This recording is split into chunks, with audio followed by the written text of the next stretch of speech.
I don't know if you've noticed, but 3D printing is kind of a big thing right now. And it's not hard to see why so many people are into it. It's about as close to a Star Trek replicator as is possible with modern technology. Being able to summon things into existence with a touch of a button, and a moderate amount of swearing about supports, is just a really neat thing to be able to do. And as people who are into tabletop gaming, we're no strangers to using 3D printed parts or whole miniatures. But as widespread as it is, it can be a little hard to know if 3D prints are something you want to make yourself or just something you're happy to buy from people that already know what they're doing. There's a learning curve there, and it helps to have some knowledge of 3D modelling. Plus, 3D printers can cost a lot of money, and if you know anyone into 3D printing, you've heard all of their horror stories of what can go very wrong with a print. But they are not as expensive as once they were, and people do tend to talk more about the bad experiences than the ones where things went exactly as expected, so it can skew perception. In fact, we were considering maybe looking for a small printer to make the odd part here and there, but there are a bewildering amount of them, with specs that are utterly inscrutable to a newcomer. Auto-leveling, 12K, Cobb & Fresnel collimating lenses. I do not know what any of these things mean in this context. And to tell you the truth, I don't know what collimating means in any context. Okay, I'm breaking character to tell you that I looked it up after I wrote that line, so I do now know what it means. You don't have to tell me. Okay? Cool. Anyway, our indecision and confusion was neatly solved when we got an email from Elegoo offering to send us one of their Saturn IV Ultra 16K resin printers if we made a video showing our experiences with using it for wargaming. And since if we got a 3D printer, then we'd want to make a video showing our experiences with using it for wargaming, and that's the video that you clicked on, and that exact printer is sitting next to me right now, then we obviously said yes. For full disclosure, though they did send us the printer, which is not an inexpensive piece of kit, no actual money has changed hands, and aside from telling us a couple of things they'd like us to show you, they had no input on what we're actually going to say in this video. In fact, they'll see it at the same time that you do, so this is our authentic experience of setting up and using a resin 3D printer for the first time as absolute beginners. So a fitting place to start would be at the beginning. It's a pretty big box. I guess. I've seen bigger. Alright. Okay, let's open this thing up. Oh, okay, we have the power line. Okay. And some fun inedible hot dogs. That's really cool. Sorry, we required all of our hands to get that out the box. It's fine. Well, it certainly is big and futuristic. It's definitely a box that has arrived at our house. Oh, there's that little... Ah, it's full of free gifts. Oh, this is what's already been printed. The detail is insane. It's like a pass the parcel. Attention. Okay. Please press firmly on the build plate when tightening the screws. Well, cool. We'll come back to that. We'll come back to that. We were sent a second box as well, which I presume has resin and stuff in it, because they said they'd send some of that. Wash and cure machine. Oh, okay. Jesus, I had no idea. I didn't even... Is this the resin? I think this must be the resin. Yeah, I had no idea they were going to send that. Yeah, that's the resin. I can smell that, yeah.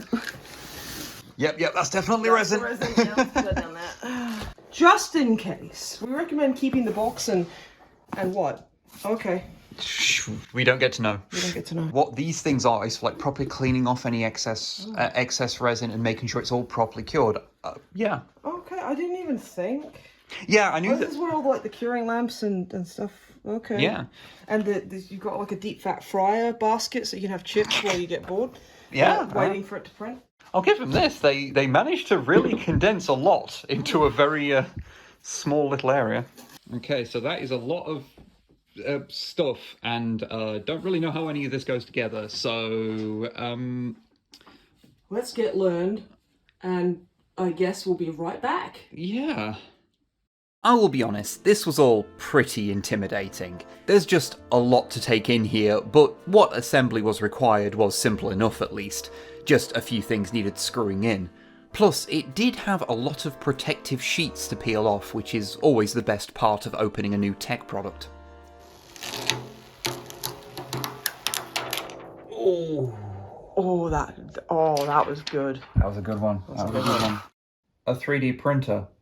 Oh no. Be careful, it may print.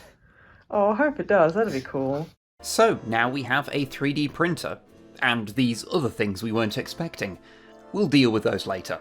First things first, we needed to get the Saturn all calibrated, including setting it up on our Wi-Fi, which is very fun to do on such a tiny little touchscreen.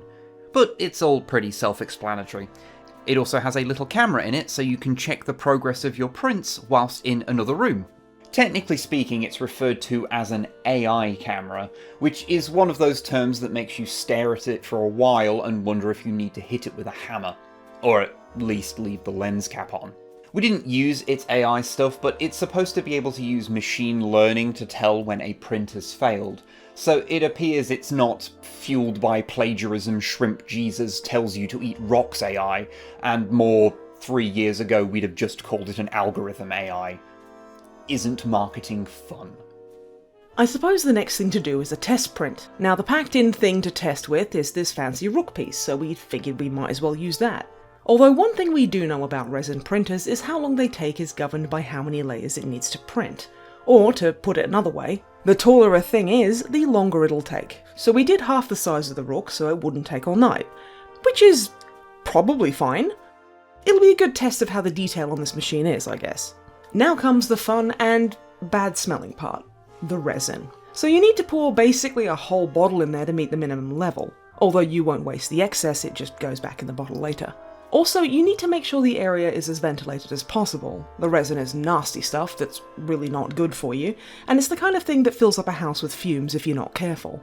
But that aside, once you've set the print off, all you can do is wait and enjoy the occasional pleasing ultraviolet light emanating from the machine.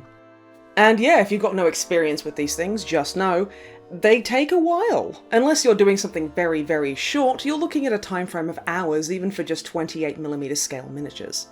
Some time later, and hey, the little rook is done, and once cleaned up, looks pretty great. Miniaturizing it really shows off the clarity the printer is capable of with all the little details running through the centre of it. However, what you aren't seeing here is the cleanup, which was an absolute nightmare, because nothing in the materials our printer came with really prepared us for it. We went into this intentionally only using what was sent to us, so we'd be able to convey how all this was for a beginner. But wow, should you not do that. Basically, once you remove the build plate, these instructions pretty much tell you you're on your own, and it is rather stressful needing to Google a lot of stuff real quick. So while we don't have footage of the cleanup process, we had other concerns. Like, how do you clean this whole bit of the printer when it's covered in a fine coating of resin that you can't really just rinse off with water? Before doing anything with a resin printer, you should look up how to clean it, check specifically how to clean up and dispose of the particular resin that you're using, and make sure you have everything you need before hitting print for the first time. The kind of resin used in this stuff is pretty toxic, and you need to be careful of disposing of any waste. And the clear tray that the resin sits in needs to be cleaned very gently, as you can scratch it by just using too rough a cloth. We're explicitly not giving you a guide on how to do this stuff here, because we don't feel like we know enough yet to give recommendations and don't want to spread bad habits. But we will say, when in doubt, isopropyl alcohol and microfiber cloths are your friends. But, all that aside, we have now printed a thing.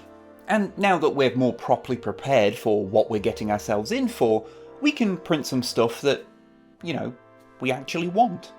Now, there are, functionally, unlimited things for you to print. And just to prove that, we're only going to be printing stuff in this video that you can get for absolutely free. Which we're doing to show you how much choice you have before you even spend money on STLs, and not just because we're being cheap. Though that is a motivator. We'll say who made what on screen and have links in the description for everything shown, should you want to print any of these things for yourself. For simplicity, we printed a bunch of stuff off in 2 big batches, rotated most of it slightly because that's apparently just something you're supposed to do for reasons we understand slightly more with each print, and just hit the button to add supports automatically. Well, aside from this one thing that was pre-supported. Again, we're seeing what parts of this process are idiot-proof and what isn't. Don't worry about that yellow stuff there, I'm sure it's fine. Also, we're doing a bunch of stuff at once because, as we mentioned, printing in resin takes a while, but how long it takes is governed by how tall the tallest part is, not by how much you're doing. So printing off 1 miniature or 10 will take the same amount of time if they're all the same height, so it's just efficient to do a whole build plate at once. And so, armed with a 5-litre jug of isopropyl alcohol in preparation for the cleanup, we started printing. And although it is fun to watch the print slowly come together, the way these things work mean that you don't really see much if you're printing things the size of Warhammer parts. This is about as good a look as you're going to get while it's printing. A couple of hours later, we pop off the build plate, fill up the washer Elegoo sent us with that big bottle of alcohol, and put the build plate in there. Well, we try to, but quickly discover that, despite what the instructions imply, this particular build plate is far too big for that, so we toss all the individual parts in the basket instead and set it off. Once that was done, we took the parts out and let them air dry for a while before throwing them in what we have affectionately dubbed the piss cube to fully cure in the UV light it bombards them with. We then repeated the process with the second batch and were left with, well, a lot of stuff, which we then had the oddly therapeutic task of removing them from their supports. Then we had a huge pile of rubbish, and a second pile of actual stuff. So let's see what we made. At this point, it's all held together with blue tack and with barely any cleanup, but we'll show you some fully prepped and painted minis later. We tried to make a bit of a spread of different stuff to test out what worked and what to watch out for. Our first idea was to pretend like we didn't have boxes full of spare Space Marine parts, and printed out some stuff for this Marine to complete him. He needed a head, a shoulder pad, a base, and a gun. The head and shoulder pad we went with was a Buzz Lightyear head and matching shoulder pad with the Star Command logo on it. As you do. He also got a quick 32mm base that came out a little wonky, but we'll get to that later. As well as an interesting look-alike combi melter that was, unfortunately, a little small, but that's one of the advantages of 3D printing. If something is too small, you can just print it out slightly bigger next time. But you can get new Marine compatible parts from many places. What's probably more useful to us is being able to print out recreations of older stuff that's not been available for decades, like this look-alike backpack or jump pack variant. Things I always need more of, since one of the rules of collecting old Space Marines is that you never have quite enough old backpacks. Or of course there's this Famia made in the style of the old Hero Quest ones, but using the pose from the original prototype Famia, I think, because this cut cannot be deep enough apparently. And hell, once you start printing out full minis, you end up like a bit of a kid at a candy shop. From simple single piece things like this Mothling or this Toxic Hound, to really neat multi-part sets, like this old school style Space Orc, which is too big to go with actual old school orcs, he's more knob than boy, but again, printing it out but slightly smaller is an option, as is printing out a bunch of them later. If you want to get real fancy and modern, there's stuff like this Renegade Death Division Commissar that, well, it looks amazing, and comes with various weapon options and the rock they're standing on that can also be this unfortunate bugger. Also, didn't really know where else to mention this, but here's a little Doom guy. Isn't he cute? Now, as well as Warhammer-ish scale stuff, we wanted to try some smaller scale minis, and so we printed out some 15mm scale minis, which came out great. These fungal aliens have a lot of character, this little retro guardsman is very pleasing, and there's this big power-armoured boy. We also have a salmon monster, because obviously. The bases used for these were all 25mm bases scaled down to 20mm, which is certainly nicer than using pennies, and while we're looking at tiny things, to really test the ability to print little details, here's a Battlefleet Gothic Eldar proxy ship. And this really shows off how detailed resin printers can be. Their tiny honeycomb structure on the sails look really crisp. And this applies to most of the things we printed. The clarity is quite remarkable. Granted, there is quite a bit of visible layering on some of the minis. It depends a lot on their texture, detail, and print orientation, how much they show up, but that's to be expected given how these things are printed, literally in layers. However, these were also printed at the default layer height of 0.05mm, and this printer can go a lot thinner. But the fact that these have come out so crisp without tweaking any settings at all is very impressive. And whilst we're still dealing with smaller scale stuff, if you play the car combat game Gaslands, wow, are there a lot of guns and stuff you can print out for your cars. Something super useful since most people's bits boxes tend not to include Hot Wheels scale guns. In fact, by the time you're seeing this video, we may have printed out a lot more of these parts. Making Gaslands cars is just fun, okay? Oh, and this has nothing to do with wargaming, but I did also print off a gun for one of my Transformers to see how well that'd work. And, yeah, I gave it a quick coat of lead belcher, and that certainly is a gun. The system works. Now, you may be thinking, well, yes, you can print other people's models, sure, but how easy is it to make your own? And the answer is, well, I threw together this little spaceship from basic shapes in Tinkercad in a few minutes like I was building a gummy ship in Kingdom Hearts, exported it as an STL, and here it is as a physical object in my hand. I feel like this may have awoken something in me. Like designing and making my own little spaceships as a life goal I didn't realise that I had. Now, of course, we did have some prints that didn't work so well. We are very inexperienced here. With one exception, these were all things with big flat areas that get easily distorted and needed to be oriented in certain ways on the build plate to work properly. But since we'd not done this before, we didn't know what orientation was best and found out ways that they can go a bit wrong. The most extreme was this little blank base I made for my spaceship that completely screwed up. But it was just a blank disc, so who cares? My little spaceship also had issues with it having the most obvious layering on anything we printed. Also, I realised once it was in my hand the cockpit was slightly off-centre. Which is annoying, but oh well. There was also this gun we printed for one of Snipe's many Red Hood figures, which was in 2 bits and kinda got a bit malformed and would require a fair bit of work to get to fit together again nicely. More work than a gun that ended up being an inappropriate size for the figures it was meant for was really worth. And the top of this Rogue Trader-esque hoverboard came out similarly lumpy. This one really just needed a little bit of filling and then sanding flat, and it was fine. Even if the detail on there was lost, it's where someone's feet'll go. It's fine. All the bases we did were a bit warped. The little ones are totally usable with a bit of sanding, but the big 32mm one was just not right. These again are issues solved by orienting them differently on the build plate. You live, you learn.